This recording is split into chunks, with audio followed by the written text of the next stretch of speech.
Giants fans, what is going on? I usually wish you guys a warm welcome, but while I do appreciate all of your presence, we are all morbidly depressed here at New York Giants Rush because the 2023 season has come to an unofficial end, and it feels like the Giants took major steps backwards this year, as we thought. And again, this is a tough schedule, but we would like to have seen some progress. But there's been some unfortunate news, unfortunate circumstances, tons of injuries, offensive line that didn't improve. We got a lot to talk about, but going up against a second-string quarterback with the Raiders and an interim head coach and a brand-new offensive coordinator, we feel ultimately devastated right now. So let's bring in the crew real quick because these are still some awesome people that I get to chill with. First and foremost, Chris, what is going on, my friend? Hey, Michael. Yeah, we know what's going on. We know what's going on, and I will say this. Thank God we didn't take the trip to Vegas. I was going to say Dallas, but you're going there. Yeah, I'll be there next week, unfortunately. We talked about that. But real quick, Mike, before I'm emotionally removing myself from the rest of the season. So there you go. Good. I don't blame you. I don't blame you, Chris. And guys, I will say this about Chris. Chris is such an enjoyable person to be around. He will lift your spirits no matter what mood you're in and whatever the state of the Giants is. So, Chris, really appreciate you being here, man. You're like that therapist that I have on standby in the top right corner of the screen. Oh, thanks, Mike. All right, man. I appreciate that. Thank you. All right, we got Alex. Alex, you are living in Texas right now. You have to watch the Cow. They got the Cowboys kind of imploded this past weekend, right? It brings it up a little bit for the fact that we got destroyed. Yeah, but the Eagles had to win for that to happen, so that kind of walks it back a little bit. But yeah, it's pretty tough times right now. Yeah, for us. Yeah, pretty tough times. No doubt about it. Sucks being back where we are. Let's bring in last but certainly not least, Craig. What's going on? What's up, gentlemen? How are you guys? We're doing all right. That is a beautiful facility that you are in. I am in actually a pretty cool facility. There's basketball going on. There is some weightlifting going on, some training. And then, of course, since I've given up on football, my son is at face-off training. I've already moved on to lacrosse, my friend. Yes. I can't even think about football anymore after what just happened. Who is the best lacrosse team in the whatever the lacrosse league is? Because I want to follow them and root for them. Water Dogs. The Water Dogs? Well, are we talking about college? Because it would One be last year. Notre Dame or Virginia or Duke. If we're talking about the PLL, the Archers just won this year, so it would be the Archers. Last year was the Water Dogs. Archers. All right. Hell yeah. All right. I'll keep that in mind. I will keep that in mind as we kind of go through the motions tonight about talking about the team that leaves us depressed. But real quick, I want to say shout out to all the fans that are still here tonight. First of all, Jay, what is going on? Michigan State won. You are right, and I was there. That was an upset. It is a shame we have fallen so far in football that beating like a 5-win Nebraska is like a big upset, but it was. I was there. Super happy day at Spartan Stadium. Mark, he was on the show. He was on both shows this past week. Mark, good to see you. Good to have you here as always, man, and always appreciate your insights in the comments here. Tudo. Man, we have no idea what the hell you're doing half the time, but we do appreciate you coming on up in here. So, guys, look, let's start first and foremost. I think, we can mark the end of an era yesterday. And I feel so bad for the kid because even though, Craig, I know we've talked about Daniel Jones here, you know that he wasn't given a good deal to begin with, not financially. He's given a good deal, but when it came to like the actual personnel around him to enable him to succeed, he was never really granted that, right?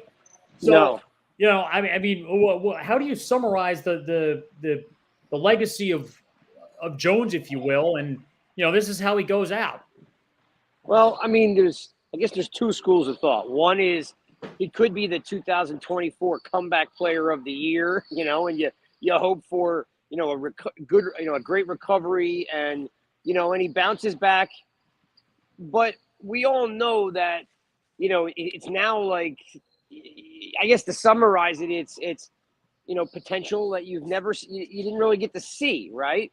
You don't know how much is the offensive line, how much is the injuries, how much is Kafka, how much is Dable, how much is the new coaches.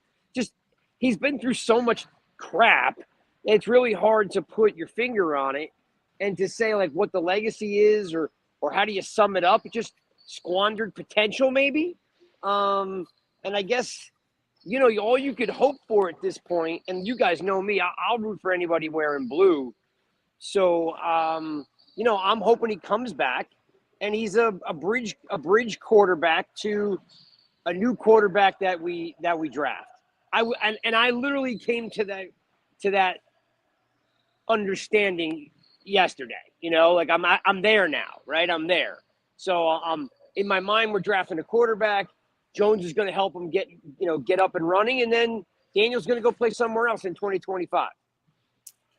Yeah, no, that's actually, I mean, Chris, I want to hear your thoughts on this too. I mean, that's kind of what I was thinking. Problem is right now, Daniel Jones tore his ACL. That's not something he can come back on week one.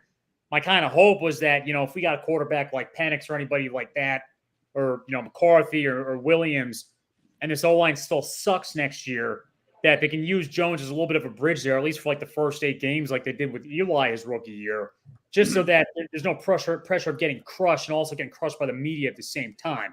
It's probably a lost cause in terms of wins and losses, but, it's an easier leeway for the quarterback in the long run. And I've been patient enough to deal with this crap long enough. I could deal with 8 games going into next year. But how do you think the Giants should approach the quarterback situation going forward? Well, I think what you're going to see with Jones is he's going to work his tail off. We know from his work ethic and how much time he puts in the offseason, he will get himself back, whether that's week 1 or maybe it's week 4. But I think we may be looking at, with his $47 million cap hit, he's going to be back on this team as long as that he can, pass the physical. But I think the Giants would be crazy. I mean, we've seen with the knees and with the neck and now the knee, they did not draft the quarterback if they're in that top 5, right? They have to swing and take a shot at the fences here.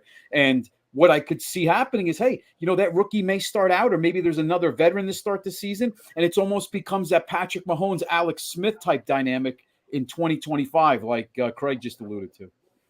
Right. Alex, do you think, what are your thoughts too on that? Like a little bit of a transition period throughout 2024, similar to the Mahomes, Alex Smith situation. Do you think it's worthwhile? Would you prefer to see the rookie quarterback out there earlier? Obviously, for losing, there's going to be pressure on Dable to do it. Otherwise, he's going to lose his job. But I want to hear your thoughts. We're going back to like initially about like Daniel Jones in general. I think John Mara said it best this offseason when he's like, we've done just about everything in our power to screw this kid up. I think that like that is the summarization of Daniel Jones's career, is that like he was just kind of screwed up by coaching and just little things. And I think he's put out the worst tape he could this year following a really good season last year. I'd want to see him back next year. I don't want the Giants to take all that cap hit that they would have to if they got rid of him. I don't know if he'll be ready for week 1. I think, I think Adrian Peterson kind of broke everybody's brains with ACL injuries where you're like, well, he should be back week 1, right? Like AP came back immediately. And like, so in my dumb brain, I'm like, maybe he will be ready week 1. I think if you draft a quarterback and you do anything to the offensive line to try and make an upgrade to it, that you have to potentially, if this is our guy going forward, then we got to ride with Jones as our backup, and the new guy should be the guy going forward. You don't draft that guy to not use him. And in this day and age, you don't really see the Patrick Mahomes thing worked out, but that's very rare to see nowadays. I think Desmond Ridder kind of had that, but they also don't really know if Desmond Ridder is the guy. It's usually just kind of like you get thrown into it. But they don't always have the rate of having a Daniel Jones if he's healthy to kind of bridge that gap.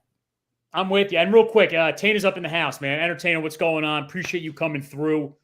Friend of the show. We've had him on plenty of times before. Always awesome when you kind of come through and give your insight. Obviously we're all in the same state here. Perhaps I jumped the gun a little bit, kind of jumping on Jones. I mean, look, guys, I mean, we put a lot of hope into the Giants in general, right? And I kind of feel like after watching the Raiders-Giants game this past weekend that, that was officially the throwing the towel at the season. I didn't really feel like it was with the Jets because we could have come out in the back stretch and won some games there. But, I don't really think we have a chance now with a third-string quarterback going in.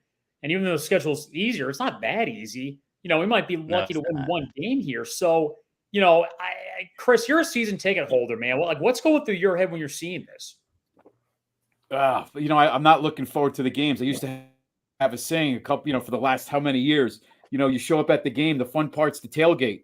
And it was like almost going to a funeral. Okay, it's time to see the body. Let's go in and go to the funeral because you just expected the Giants to lose. And how could you not think that right now? The only thing I will say is you'll get Tyrod Taylor back against the Packers. So that 4-game IR, if he's ready to go, will be the Packers. So, who knows? Maybe they squeeze out a couple wins at that point when he comes back. But, yeah, it's very depressing. I mean, you go into the holidays, cold weather, you want Giants football to mean something.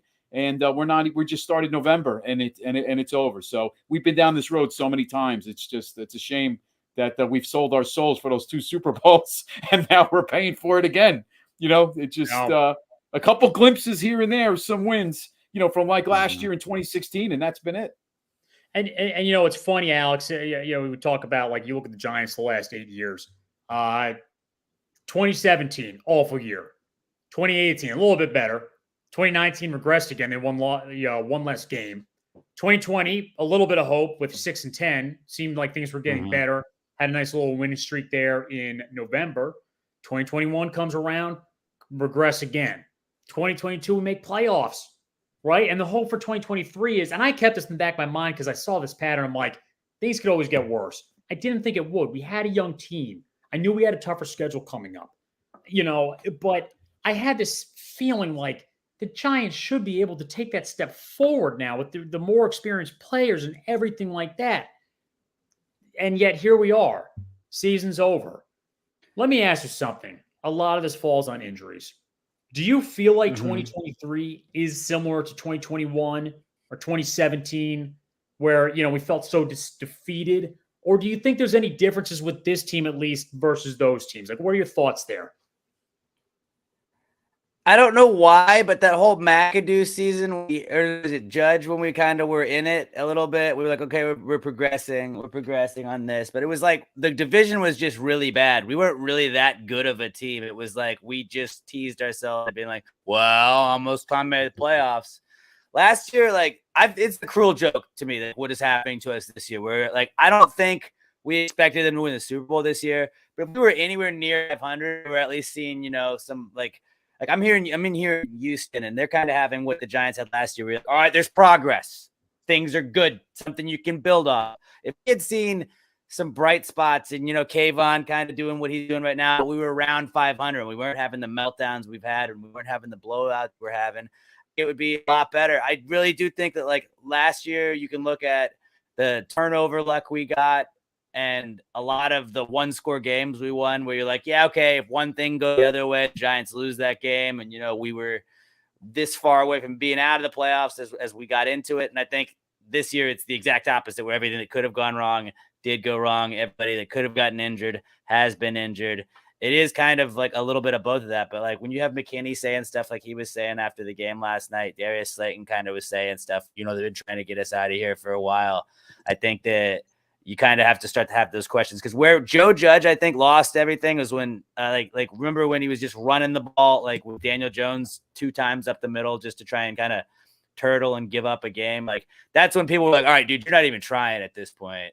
And I still think that Dable seems like he's trying because he's mad out there. He's trying to get something going. So I don't like you were saying earlier, this can't be a 2-and-out. It can't be another 2-and-out. I think that you got to run this back. You got to obviously address some issues, but this is not a team that's irreparable. right? Like you can put some more spots in there. I think Jones is probably done, but like you're going to probably have to plug in a quarterback and some more offensive linemen and some other weapons. This isn't a team that's like in complete disrepair this season. Yes, but going forward, I think they can build on this. Well, I want to talk about one thing, and you already highlighted it. Chris, what were your thoughts on McKinney today? Like, what were your thoughts on the comments that he made towards, his disappointment with, the direction of the organization or whatever it was? It was kind of a criticism of overall upper management decision-making. What are your thoughts on that? I'm right down the middle with it. Is it pure frustration? Is there some truth to this? Because I think he was talking about the players not respecting the leaders or falling on deaf ears with the leaders. But then also, I don't know how legitimate he thinks he's going to get another contract. Is this for his way out of the team next year? And Giants don't even, bother with him because he will be, a free agent, and they're not going to pay him 14, 15 million. So I don't know what McKinney's thinking. Does he just want out of here and he just wants to stir up the pot a little bit? But yeah, I have mixed feelings about those comments. Well, what about you, Craig? By the way, welcome back. McKinney, what were your thoughts on his comments today? I know you always kind of have some, you're especially not a big fan when you got a player making comments like this when he himself has not really proven to be that excellent of a player. Yeah, 100%. Like, to me, it's a quick way out of town, right? I mean, you think about the body of work. He's hurt his rookie year, comes back, has a great year. Then he goes on spring break and smashes his hand. And then, he comes back and he can't tackle anymore. Like he's the last person that should be talking shit. I mean, he hasn't been a great leader on the field. He hasn't produced it all. And I really want to like McKinney, but now he's mouthy on top of it.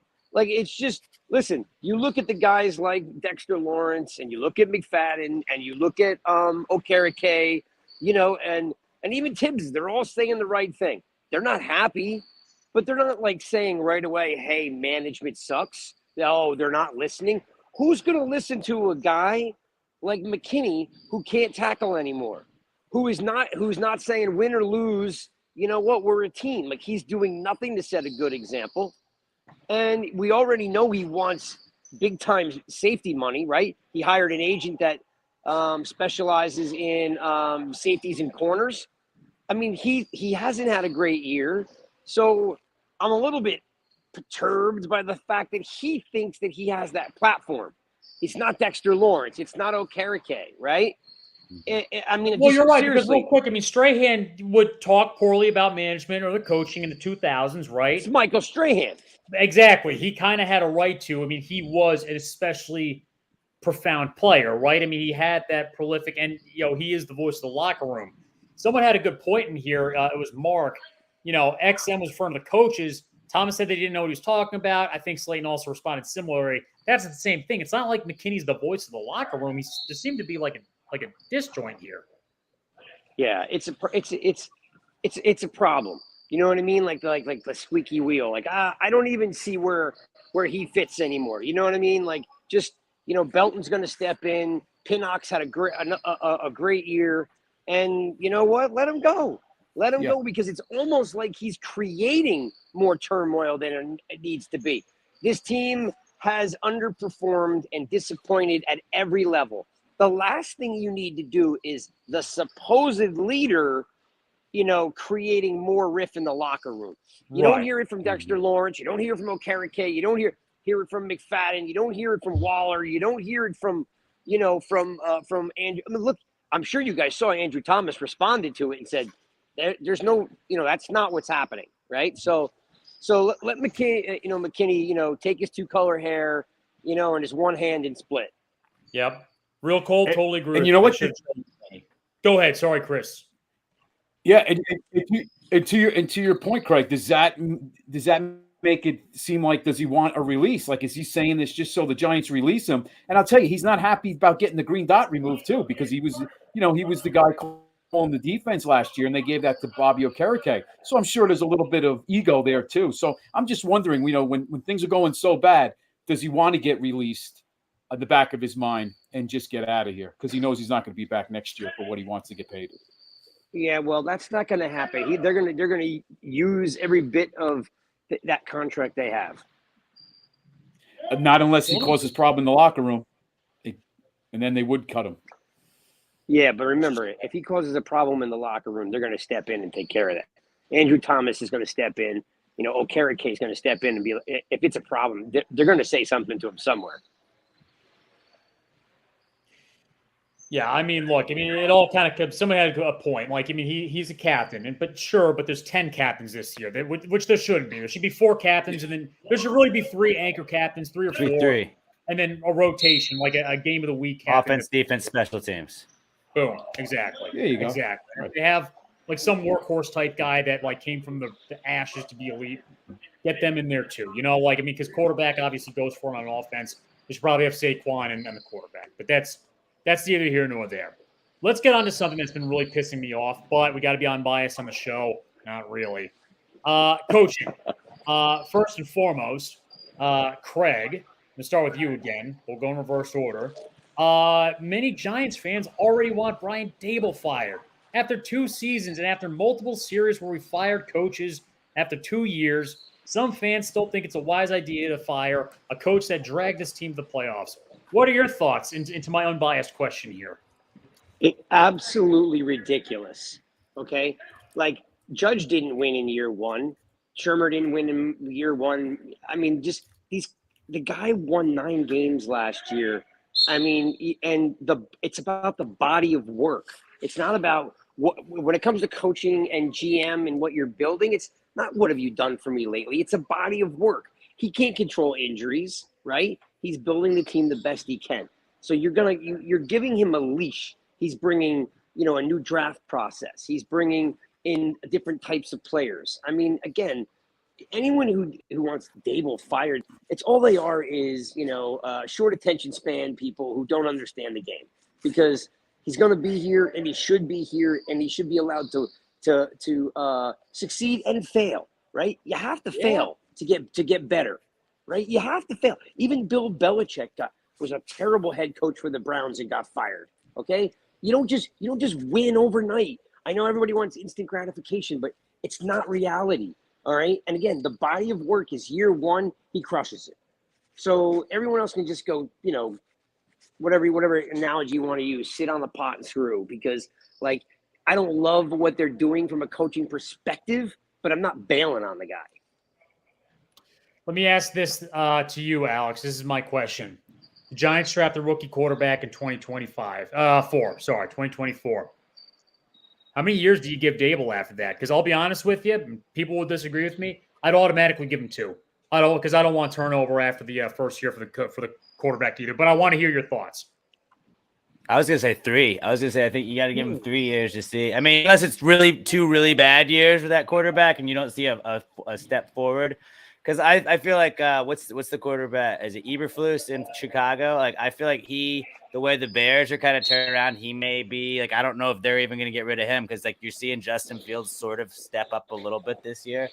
Where as long as you have a little bit of hope, I think you get an extra year with a young quarterback like that. I said it earlier. I don't think Daboll's the problem right now. And like Craig said, you're allowed to make mistakes. They've got some guys, they've got building blocks that these guys got in, that these guys are working with. And just seeing the little things they were able to do last year, unless you completely have just a dumpster fire finish like Joe Judge did, because I think Joe Judge completely lost the locker room at the end of his tenure. I also feel like Joe Judge, didn't really bring anything to either side of the football. He wasn't offensive minded. He wasn't defensive minded. He had some, okay used car salesman speeches, but he didn't really come in with any tenacity on either side of the ball. Now, I think Daboll brings winning football in tight situations. Obviously, we let 2 go this past year, but, he does have an offensive mind, but that does surprise me that our offense doesn't really seem to be too elevated. I got one question here for you, Chris. Let's say we should keep Daboll.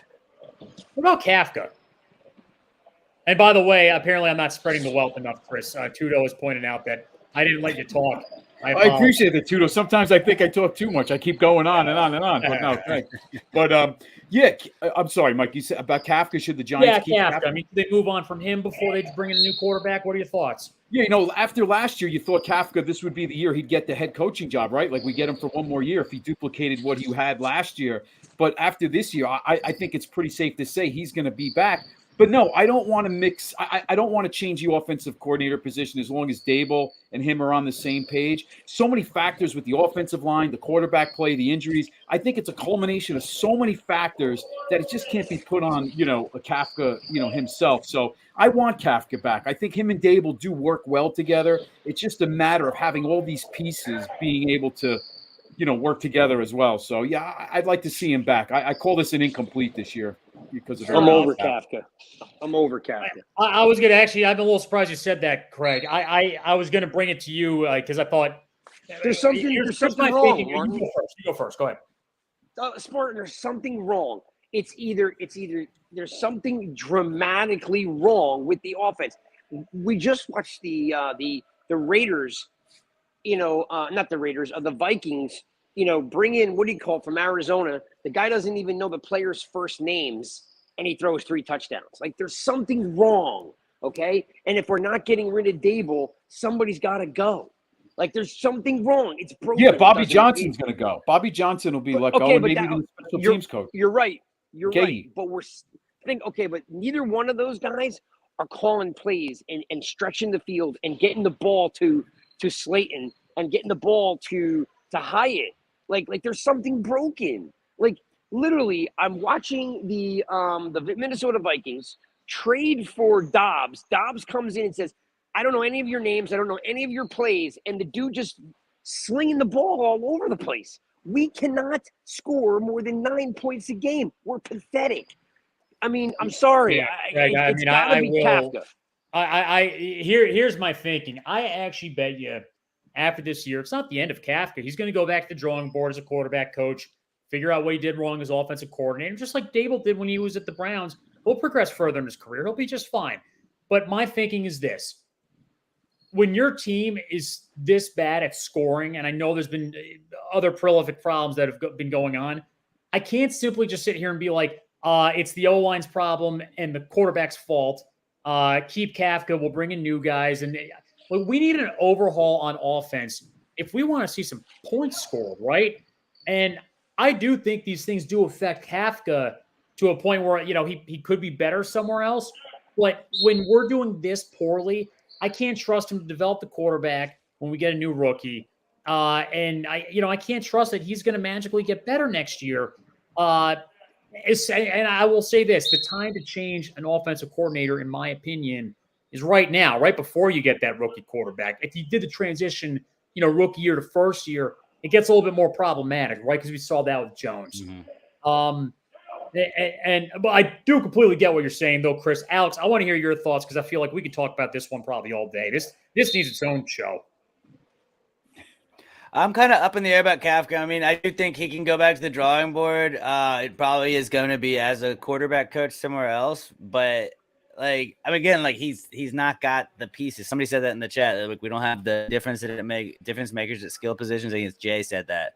The O-line, the quarterbacks being injured. Like, I thought after all of the that was given to them for what they did with Dovitto when he came in the Jets game, like I unfortunately decided I was going to go rewatch the game today, and I just rewatched the condensed NFL Plus version of it.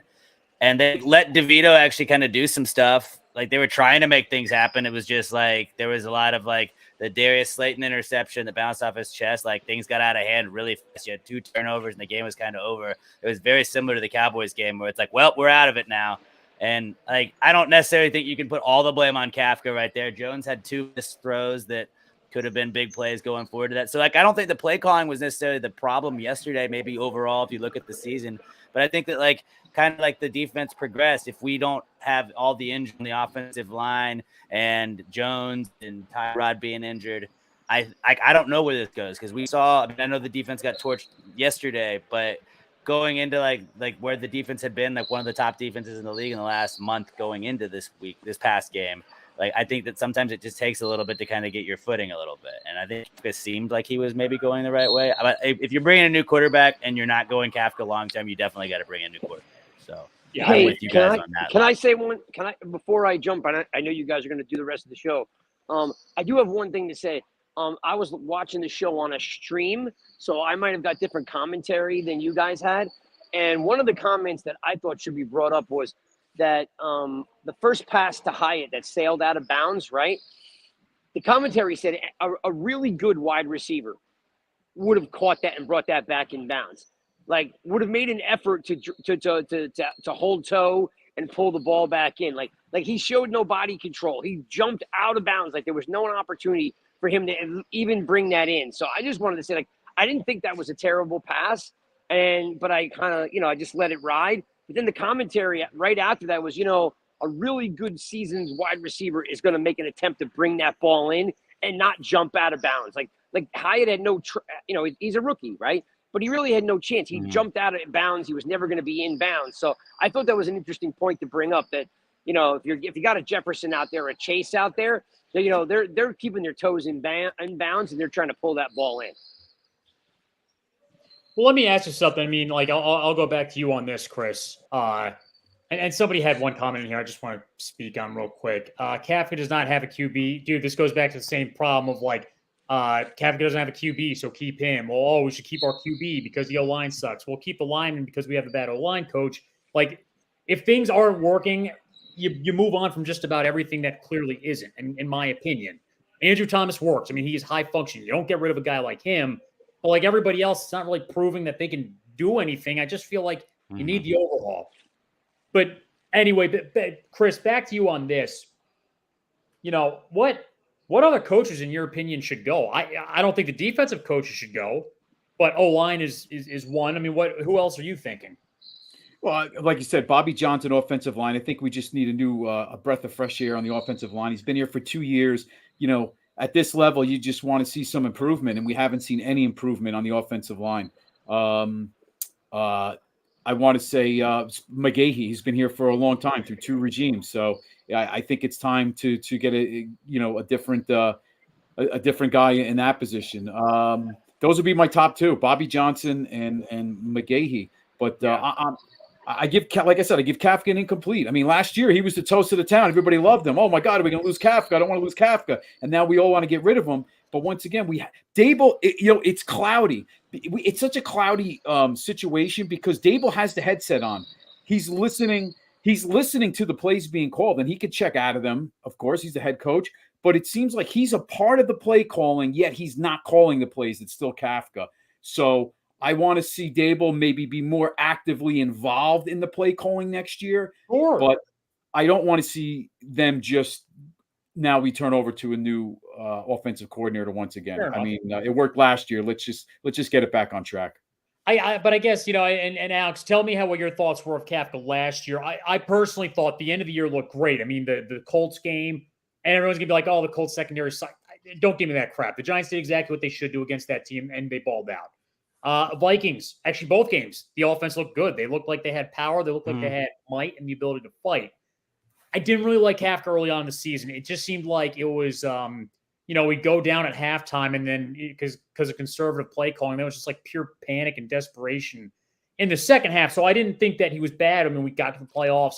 You never get rid of somebody after that. But like I was sitting there like, I wanted to see a little bit more out of him. I wasn't completely set.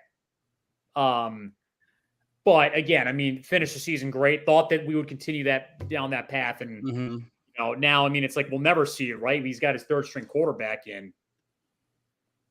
I thought that Kafka and Dable both last year, it was like they knew that they weren't like, I feel like they didn't want Daniel Jones as their long-term guy, and they're like, we're just gonna run this dude into the ground, see what we got with him. And like, if he's out, he's out, whatever, we'll move on. And it felt like they were just making sure that like he couldn't do what he had done in previous seasons and the ball over a lot. So it felt like they were conservative a bunch. But then you did see that the playoff game and even the Minnesota loss where they kind of like unleashed it. And the times that they unleashed it, it was awesome. Like they brought in Hodgins, and you were kind of like, okay, this offense can get going at times. They didn't ever really have a deep threat, so I felt like he was kind of handcuffed by that, which affected his play calling.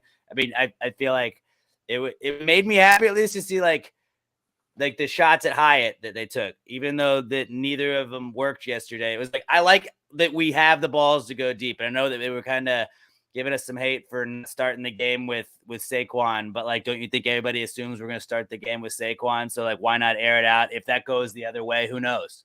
Who knows what's happening? Like again, yesterday's game just seemed like everything that could have gone wrong did go wrong. And like, you know, Hyatt catches one of those balls, we're right there. Then maybe it's a 7-7 game, and you know we're in it. We get a little bit more fight. Maybe I don't know. I thought that the Antonio Pierce thing with firing all of the stuff, I thought that we were kind of going into a buzzsaw of a Raiders team. Just this situation didn't seem like it was going to go great.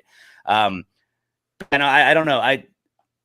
I really don't. I honestly think everything is so cloudy, like Chris was saying earlier. Like, I really have no honest answer. Where it's like I could see 30, 40 different scenarios of how this is going to play out. You know, I will say this about the Raiders situation, because as much as I'm like, oh, they got an interim coach, they're working with a backup quarterback. You know, this should be a competition for us. We should be able to take care of business. But at the same time, there was a lot of relief in that building that McDaniels was out. Yeah, they hated that guy. They hated him. So it was more of like, all right, now we got Antonio Pierce, which love my Giants to him. And he clearly has that locker room. They were pumped to play for him. And I'm going to say this too, Aiden O'Connell, I've watched the guy play. He's not Tommy DeVito. He's a good quarterback. He's a good enough quarterback that can hold down the fort against a team that's distraught like the Giants. So the Raiders were not like your typical broken down team. You know, so unfortunately it didn't work out and we really got killed. But let me ask you guys this, all right? This is a very important topic. And Chris, you're very analytical with this, and I always love to hear your thoughts on what the Giants should do in terms to address this. But offensive line, the 5 guys across, who are you keeping? And then for the Giants this offseason, how do you address the holes that they have? Like, what are your thoughts on what the Giants should do? And we can go on for a while about this, but screw it. It is the biggest issue the Giants have had for 12 years. Tell me your thoughts. If you're in charge, GM Chris, go. Okay, well, the good thing is you got 2 spots filled. You know, Schmitz is going to be here for the long term, and we have a Pro Bowler, All-Pro, in Thomas. So there you go. So the 2 guard positions, Glowinski will probably be gone. Now, Justin Pugh, bring him back on a deal, whether it's a 1 or 2 year deal. Bring him back to camp and let him fight for a job. If nothing else, it'll be great depth. I don't know what Bredeson's contract is, but I wouldn't mind having him come back, fight for a job, and be depth at the guard position. Now, Evan Neal, you have him for 5 years, right? This is year 2. You got him for 3 more years because he was a first-round pick. You have the option. So, you know, obviously the coaches know better than me and how he would probably look at guard. He's a bigger guy. He's built like a tackle. But I'll tell you what, you don't want to get rid of him right away because you do have him for 3 more years. So in the offseason, when they look at that tape, if they're not happy, and yesterday there were some ugly plays with him on the edge. So you start to think about moving him to that right guard spot and training him in the offseason or, you know, OTAs and all that stuff. Get him up to speed with, you know, in training camp and you know, next season. But I think the nice thing about having him at guard is that he has a little help at the tackle position and the center position. So right there, you're looking at now, not bad. I mean, really, you're looking at for that right tackle. Me personally, I don't want to invest in a top right tackle in the first 2 rounds in the draft because it's such a crapshoot with these tackles. Get me a veteran. I don't care if he doesn't have to be the best. Just get me a serviceable pro, a guy that you can put at right tackle, whoever that may be, and will do a serviceable job. And then you're obviously looking for some depth, and maybe you got those guard positions you want to fight for jobs. You know, Chris, I totally agree. And Alex, we're going to get to your thoughts on how to rebuild this next. I totally agree with this idea. Like, let's stop with the rookies for a second, maybe at the interior O-line. But we need some guys that have a little bit of veteran experience, in my opinion. And we see it, you know, with a guy like Will Hernandez. I mean, he wasn't really that good for us, but, you know, he's in year 4, year 5. When you get to that level, you've at least improved because you've gotten adjusted to the speed of the game. And he's a serviceable lineman with Arizona, right? I'll even go as far as to say this. I mean, you know, free agents, if they're there, great. Just be weary of the high dollar ones because, you know, they don't seem to pan out for us. I'm not opposed to the Giants even trading for offensive linemen at this point. Like, I mean, especially if we're going to get a quarterback, we need to get that protection in there, or they're gonna get killed. If it's a guy like Penix who's got an injury history, it's a disaster. So if the Giants want to go out there and spend some high draft capital on trading, I actually don't really mind it that much. Just figure it out. Get some veterans in here. See what options are available. But don't rely on 2 rookies to come in, especially like a 4th-round right tackle. It's not going to work to replace. And if I could just add, Zudu, McKeithen, those could be some solid pieces at the guard position for some depth if they don't start. So, I'm not saying give up on those guys either, but I think their natural spots would be guard. Enough with Zudu, McKeithen at tackle. They're guards. Yeah, no, absolutely. Alex, what about you, man? Like, what are your thoughts? I mean, if you were the GM right now, what would GM Alex do this offseason to address the offensive line? No, I completely agree with both of you guys. I would have brought back exactly who Chris was saying, and I think you definitely have to make some moves for some guys with experience to kind of do this, because you see all the good teams have like a 2nd, 3rd guy coming in. Like you have to have that offensive depth, and we've never had that depth on the offensive line, because that somebody's gonna get hurt inevitably. I saw in the comments I don't know. Do we try Neal to just keep him at tackle? We've changed positions too much. I think that kind of hurts you. Maybe you try it a little bit in the offseason, see if it works, but I don't know if that's the long-term solution. I'd like to see Pugh back, but yeah, I'd like to see at least 2 guys that we go, even if it's a trade, not a high dollar signing, but somebody that's got some experience that can at least coach up the other guys, bring in a new coach to work with that offensive line. But whatever we're doing right now, it's not working. So we got to fix that. We got to fix that. And Alex, just to your point, for these next 8 games, I mean, that's a guy you want to focus on, Evan Neal. You want to see how he plays these next 8 games. And he has an ankle injury. Who knows if he plays Sunday? But, that's a guy you want to focus on and really see if he can be the future right tackle, or that's it. Like you're saying. I agree. I do. I will say this. If there's one thing I'm not going to say disagree with, but I'm going to say you can't rely on it. It's the idea of moving Neal to guard, in my opinion. I just feel like the Giants have to be prepared. Like, what if he is also a very bad guard, right? And then what do you do?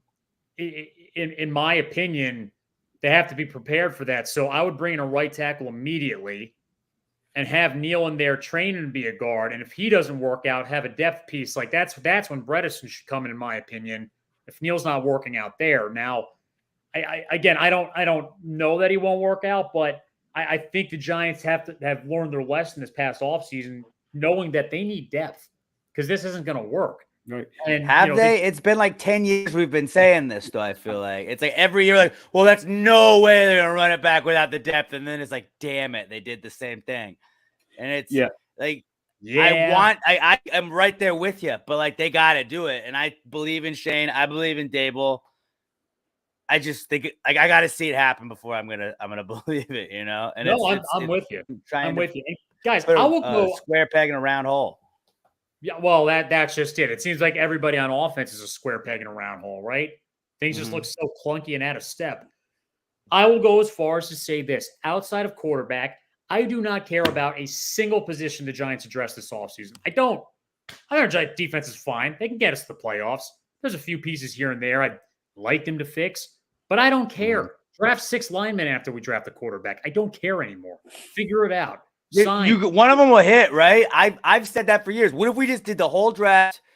Like what they traded a whole draft for Ricky Williams. Just trade a whole draft for offensive linemen. I don't know. Just keep drafting. We're gonna get 5 offensive linemen for the full draft. Just give us your whole line. Have our whole draft. Quarterback first, and then second, the 2 second picks, the third, just everything. Lineman. And they don't have an off season. You bring them to Arizona or whatever. You get a dirt practice facility. And you make them practice the entire offseason until they get this crap right, because I'm sick. Can't sack us. Who knows what we're going to be able to do? Man. What's that? You can't sack our quarterback. We could throw it all day. Exactly. Chris, do you like my idea, or am I speaking nonsense? Well, I'm not sure how serious you are, but it does carry some truth to it. I mean, my God, it's getting to that point where we just can't pick them, other than a couple here and there with like a Schmitz or Thomas. We might as well just keep picking linemen. Would you be mad? Would you be mad if that's honestly what the Giants did? They draft the quarterback at 1 and then just draft the lineman at every single other position. I'd be a little shocked, but I'd be like, you know what? At least they have at least they have a goal in mind, right? They at least know that they need to fix it. I didn't ask if you would be shocked. I asked if you would be mad, Chris. I wouldn't be mad. I wouldn't be mad if they took the quarterback and went all linemen. No, I wouldn't be mad. Fix the line. And if the offensive line, say it again, Chris, Alex. You got to protect your guy, right? Got to protect him. That's it. Get 6 guys that will. Absolutely. And if the Giants' offensive line still sucks a couple years after that, just fold the franchise. It was never meant to be. We tried our best. Yeah, we literally did everything we tried. 9 rounds. Because I'm just like with the wide receivers, yeah, we need better wide receivers. They're not good at what they do. But I don't like, even if we had let's say we got Marvin Harrison Jr., what the hell is he going to do right now with this team? If the quarterback's getting absolutely leveled in the backfield because the O-line sucks, I mean, Marvin Harrison is just going to be downfield like, man, it's not really much to do for me out here. Mm-hmm. All right, guys, I'll move on to the next subject. Good talk. I just wanted to get your thoughts on that. QB1, yep. Everywhere else. Let's just talk about this in general with the personnel. Who else do you think the Giants, who stays for the Giants? On offense, I'll just tell you who I think, all right? I'm thinking Andrew Thomas. Obviously, Evan Neal, you can't get rid of him. We'll work him out. Maybe, hopefully we don't have to get rid of him. Jones will be on the contract next year. There's no way out of that one. Mm-hmm. Saquon. And by the way, I said Jones will be on contract. I didn't say I want him as the starting quarterback. It's not going to be possible for perhaps the first couple of games. Saquon on the fence. What are your guys' thoughts on Saquon coming back? I'll start. Does Saquon, I know he said he wants to be a Giant for life, but after this season, are you really going to want to come back to this team? I don't know. I would love Saquon to come back. Yeah, I would love Saquon to come back, but unless we can work on some sort of deal, I feel like it's going to be hard to get him back on a 1-year deal again. I guess you could just franchise him and see how that plays out. I think Bellinger will be back for sure. Bellinger is solid. You got your young receivers right there. I'm fine if Slayton's not back, man. I feel like Slayton's, every time I believe in that guy, he just does something dumb and drops it, or has the ball bounce off of his chest. It was a very catchable ball that then goes the other way. It's I feel like I'm just won't ever forget him. We had that chance to clinch a playoff with Judge, and it was Jones. I think it was the Jones drop game, and Darius Slayton dropped that wide open 45-yard touchdown. And I'm just kind of he's been sour grapes ever since then. So I'm done. I was over him yesterday after that interception right there. I don't know what else we do with the receivers there. Campbell hasn't really shown me anything. I don't know how much longer he's got in his deal. But yeah, the receivers, handpick a couple guys from the offensive line. We'll be drafting them all anyways. So we're going to be restocking regardless. But I'd love to see Saquon back. Jones, yeah, that's inevitable that he's coming back. And then Bellinger, really, I want back. Yeah. And then Thomas is a given. Chris? Yeah, I'm with Alex. I want to see Saquon back. I mean, right now we need some pieces, and whether they franchise him or they have a deal on the table after the season for a couple years. The concern with Saquon is in a meaningless season, it's good for him. He's going to get some, yards, on his resume, but the wear and tear at the rest of the season for basically being pointless for the team, that's a concerning. That I hope they don't run him into the ground, save some of those carries for next year if he does come back. I think Paris Campbell's a 1-year deal, so I don't expect him back. Isaiah Hodgins, I think, was this year a 1-year deal as well. So I'd like to have Hodgins back. I'm not sure how they feel because it looks like they are gearing more to speed. Shep will be gone. Wandell will be back. Slayton, I believe this was a 1-year deal with Slayton, or was it 2? It might have been a 2. I think it was 1 year. Yeah, so I would anticipate Slayton come back. But, yeah, they really need a big-time receiver. And Hyatt, obviously, he's going to be the future. But, yeah, I mean, that's who I see right now. And a running back, Eric Gray. He showed a little, flash here and there, but I think running back position's an issue too in back of Saquon. Whether they keep him or not, they really have to, draft somebody. I'm all about the draft. Just running back that maybe a little bit higher, not so late in the round. Well, you know what I want? I mean, especially if they have somebody backing up Saquon, get somebody that can be that guy that you put out there on 4th and 1 to plow forward for a first down. I mean, Yeah. that's something they got to look at because it's not really Saquon's forte. They did run a 4th and 1, but Yeah. it's not that plow ahead 4th and 1. And I know it's not the offense nowadays. There's only a handful of teams that have fullbacks, but I really do miss a fullback. When you look at these Giant teams with Brandon Jacobs, Ahmad Bradshaw, Derek Ward, Tiki Barber, they all had fullbacks, different offense. I know, different era, different time, but it seemed like when we had that great running game, we always had that lead blocker, whether it was Hanaski, Hedgecock, Kamela, all these guys. And I really, Charles Way, even for Tiki. So, I really miss that we don't have a fullback. You see teams like Frisco use it, Chiefs use it. I wish we could find a spot, not a hybrid, an actual real fullback. I know there's only like 5 in the league. I wish the Giants would go back to that. Creates a little bit of a dynamic there, right? First of all, it's fun to watch a guy plow over guys, but I don't think like we're that far removed from the days where, we looped in fullbacks, right? I mean, Hanaski was only Rashad Penny, right? Yeah. He was more hired. And they're athletic now. These fullbacks are actually athletic. They catch the ball at the backfield, and they're not just blockers anymore. They're athletic guys. Well, because it's so easy to put muscle on guys. So if you really wanted to take one of the running backs and just tell them, look, put on 30 pounds of muscle in the next couple of years, and you can kind of do it. It's a little bit easier. Give me an athletic guard, right? An athletic guard that can catch the ball, has good hands. There's your fullback. There you go. I will say this about Saquon, the longevity, though. This is my problem. It's not him. He's a good running back. But, the Giants have to stop pretending every offseason. It's like, well, okay, we can do this, this, and this on offense.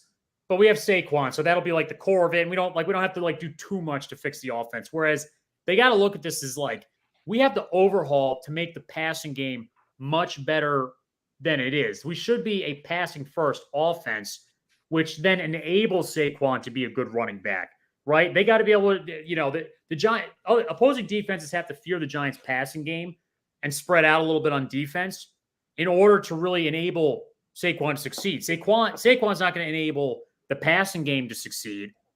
The passing game has to enable him to succeed. And he's a very good running back. So if we had that kind of dynamic in our pass game, then we can make it even better for him.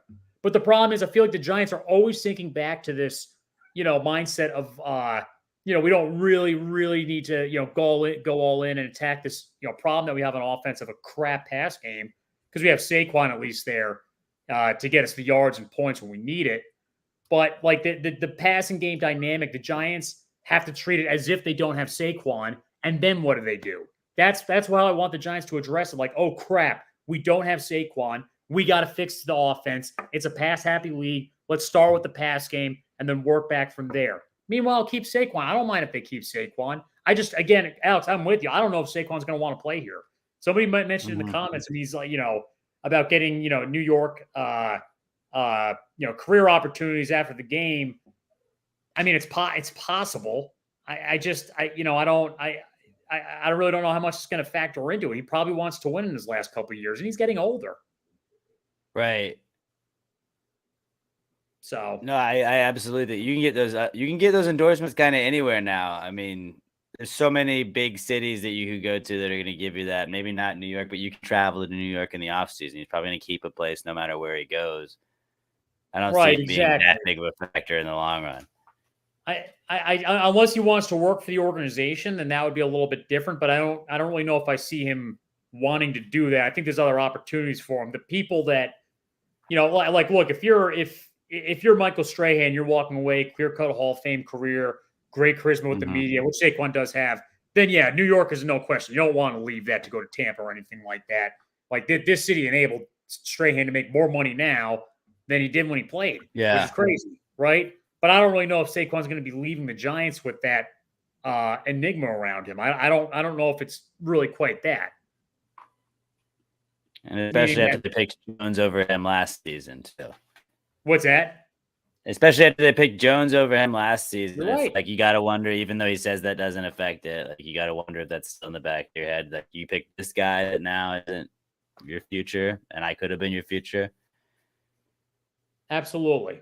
I'm going to finish it with this, guys. I want to hear your thoughts on just, what should the Giants' goals be just for the remainder of the year? I have just a couple. Find another win in there somewhere. And then when they play the Cowboys once more and the Eagles twice, I don't expect them to win. but go out there and fight and punch above their weight class and give them a run for their money. Just pick one of those 3 remaining real rivalry games, not Washington, and give them a run. What are your thoughts, Chris? Like, what do you want to see out of the Giants now that things are a little southbound? Yeah, I don't want to see them give up, on the coaches. I want to see them still play hard, whether they get beat, 28-0 or 20-14. I want to see them still play hard. I mean, that's a good indication on, what they, how the echoes from the coaching staff falls on deaf ears with the players, and with a losing team. I want to see the safety position. I anticipate McKinney not being back. So a little more of Dane Belton, Javarius Owens when he gets healthy. So let's see some of the younger guys, not so much on the offensive line because we've seen how that's been working out. But let's see, more in the secondary, how some of our how the depth looks there, and maybe on the offensive side of the ball, a little more Wan'Dale. Let's see more with him, and I mean that's really it. I want to say more the depth guys in the secondary, and play hard. Play hard. Let's make the tackles, right? Don't give up on tape and show your dog in it. Definitely. And look, there's not that much to be upset with, in my opinion, on defense. A lot of people complain about the rush, the coverage. Probably not perfect, but I mean, everything looks pretty good compared to last year. Coverage looks the same, which was decent. Right. The edge, I like Phibbs' development here. I mean, everybody can still use this opportunity as a time to get better, even if we're losing. So that next year we come out and we're still good, or we're still a better team, right? That's right. Yeah, and Spartan, if I could add one more defensive tackle. Now that Leonard Williams is gone, let's see more of Jordan Riley, DJ Davidson. Let's see if we got something there with some depth next year. These guys can actually step in. What about you, Alex? I mean, I'm kind of with Chris. The secondary, I want to see like those young guys like Banks. We were praising him about 3 weeks ago, and it feels like he's just got cooked the last 2 weeks. And I'd like to see some improvement from him. We knew that was coming with some rookie corners though, and that was the hard problem going into this year. Like, there's going to be some rough stretches, and we've seen those the last couple of weeks. But yeah, I want to see like those young guys improve. I want to see Hyatt, Wan'Dale. Like, I really like Wan'Dale's had good highlights that he's put out, despite not really getting a ton of opportunities this season. Like, I've liked what I've seen from Wan'Dale. I'm liking what I could see from Hyatt. Like, let's see those guys continue to improve. And then really just the biggest thing is like Dable cannot judge this. He cannot judge this season. Do not lose the locker room. Don't do the stupid stuff like when Dovitto comes in where he's getting -2 yards because you're not letting him do anything. Like, I love that they even though they didn't go well, I love that they were like, fuck it. Like, let's let Dovitto just sling it. Let's let him throw it to the end zone. What's the worst that's going to happen? What are you going to do? Lose a game? We're doing that. Like, God forbid, not get blown out. You're right. Like, I'd rather lose games, try and take shots than just like turtle and just do nothing. And that's third 9. Yeah. Just try and make the games not like where I don't want to turn them off in the second half, because it's been really hard the last couple of weeks. It's been like, don't get blown out every game. Yeah, like, stop sucking. Even the Jets game, it sucked, but like we were in it and you were invested up until the very end. And like yesterday, you're kind of like, this sucks. I'm over it. Like, try and have less of those games, but they do not lose this locker room. I want Dable back next year. I want to build off of like last year, and just we'll look back at this and make it was a mulligan year. It was a mulligan. That's a beautiful way to put it. It was a mulligan year. Yeah. Yeah. So really that's pretty much what I'm hoping. Wow. Guys, look, it has been a pleasure running this podcast in Craig's somewhat of an absence tonight. I do want to say thank you guys, and thank you to the fans who have been here no matter what. Obviously, we're not happy with the results this season, but again, we're Giants family. This won't be the worst. This won't be the end of it. I don't think so. I think we got some rebound ahead of us. So thank you all for coming through tonight. Have a good one.